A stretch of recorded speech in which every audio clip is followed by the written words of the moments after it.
Mr. Lim, since this is an ASEAN Navy exercise with other partner countries, you're coming from Singapore, how much do you think this kind of joint Navy drills will be able to help all sides to clear up some of the technical details, at least to avoid technical conflicts or conflicts as a result of technical confusions?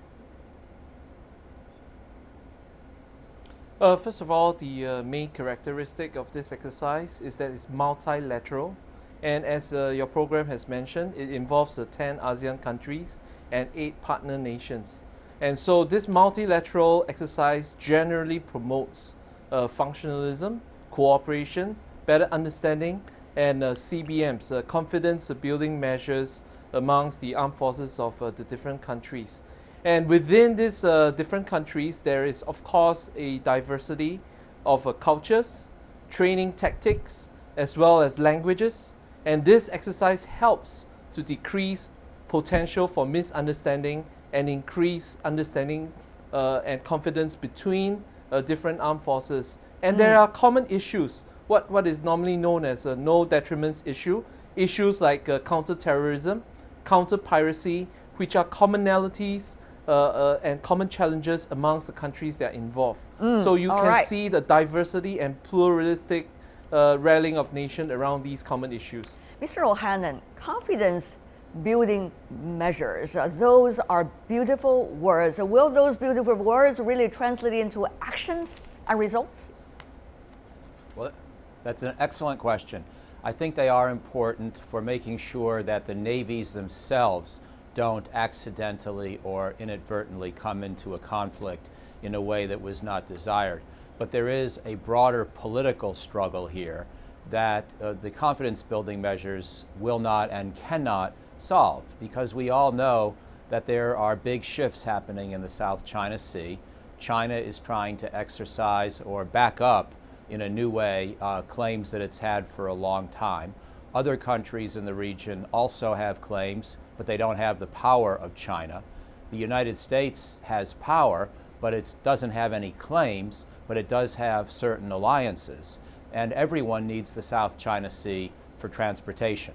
So we have a number of conflicting concerns. I tend to think it's going to be possible to find a compromise. I'm optimistic, but I think we are a long ways from that compromise right now, and therefore the struggle will continue. I just hope it remains nonviolent along the way. All right. Mr. O'Hanlon, if I could, just a technical detail, because besides the 10 ASEAN countries, 8 partner countries, including the United States, also send in its own Navy.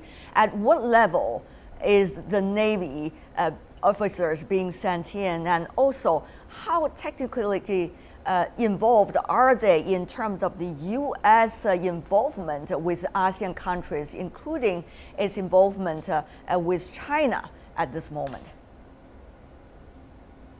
Well, I see the United States presence as sort of natural. It's the sort of thing we would want to do. By itself, it's really no big deal because we've been there anyway on our own, and we are, as you know, not recognizing China's territorial claims. We are not feeling that we must stay away from any of the Chinese claims or the new Chinese man-made islands. And so now we are involved in a multilateral exercise too.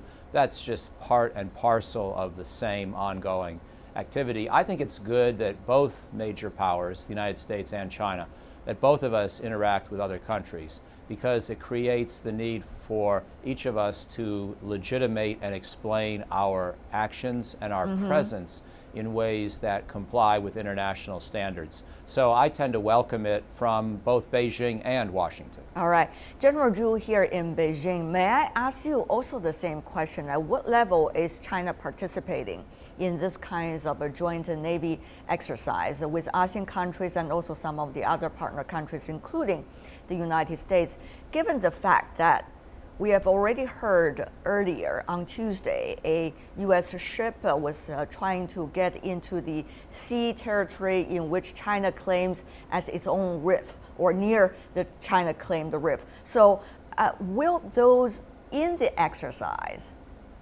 really be those that is going to deal with the situation. That is very important because no matter how many exercises you're having, if those are not the one that's going to deal with the situation later, it's still not going to work. So General Zhu, may I ask you about that question, technical question to begin with? I think the exercises among the 18 nations are very important. It is because this sort of exercise are conducive to increasing the confidence building measures as well as to increase the trust among them. Of course, I don't think that this exercise will address the issue like the disputes over territory and the disputes over the maritime interest. Here, I believe that the key actors are a key actor is the United States. So on one hand, it is asking the others not to do this and not to do that. But on the other hand, it is taking a lot of provocative actions against other countries, especially against China. So this sort of actions and words are not conducive at all to the stability of Southeast Asia. All right, besides South that China Sea. technical question I want to ask you, what about one step further? What do you think can be achieved when we talk about all of these technical details that are important to avoid conflict, at least that could be avoidable? Then what kinds of details are we talking about from the Chinese Navy side? And also, what about the readiness of others to also deal with these kinds of the technical details? Will a few days of joint Navy drill be able to solve how much % of the real problem? No, I don't think this sort of exercise will solve the real problems there in South China Sea, but it is conducive to the promotion of the mutual understanding, and it's very good to the promotion of the friendly ties between the soldiers. I think this sort of friendship is very important. When they meet with each other on the sea, I think if they're old friends, I think they can settle some of the issues which might be useful to prevent the conflict or accidental incident. I think this sort of exchanges, this sort of exercises are very important. Of course, if they can sit together and talk more and exchange more, that would be much better. All right, but at this moment, we've seen a lot of different situations going on all at the same time, particularly political situations. The decision, for example, of the arbitration case against China unilaterally initiated by the Philippines, as the Chinese see it, will probably be announced in May or June. Last week, Chinese Foreign Ministry again stressed, and here we quote, by not accepting or participating in the arbitration unilaterally initiated by the Philippines, China is upholding this sanctity of international law, including that of the UN Convention on Law of the Sea. End of quote. That, of course, is coming from officials coming from the Chinese Foreign Ministry. Having said that, though, Mr. Lin, that puts this specific joint exercise in a very tricky time, I would say. And also tricky for the ASEAN countries to be able to achieve the assumed goal of this joint exercise, isn't it? Well, the exercise primary objective is on counter-terrorism and also anti-piracy issues. And it is a useful exercise because sometimes to be able to counter terrorism, you have to practice maneuvers against the hijacking of a ship. And as the other two guests have mentioned, it is not intended to solve all problems at the same time. And these problems regarding maritime issues will require time. Time is of the essence, but along the way, there's a need for greater understanding. There's a need for greater rapport between the armed forces, and there's a need to understand each other culturally and also in terms of tactics. And this exercise helps to contribute towards those confidence-building measures. But with the larger issues at hand, it requires time.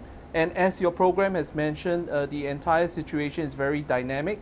Yesterday, we just witnessed the incoming election of an incoming presidential candidate in the Philippines. Philippines is a traditional ally and friend of the U.S. At the same time, the winning candidate has also mentioned that he's willing to talk to and have dialogue with China. So I think time is needed to see what will transpire and unfurl from the recent events the dynamic events that has been happening in this region, not just about this exercise, but also about recent regional elections. Right. Mr. O'Hanlon, we've already discussed about the Filipino elections yesterday, so I wouldn't want to go into the details about that. Having said that, though, these kinds of Navy joint exercise, one of its goals is to cooperate and feel about one another and have a feeling about one another. But on the other hand, it is also the time that people are thinking, how can those emergency mechanisms be also tested out, be also worked out during these kind of exercises, so that these exercises could be serving its purposes eventually.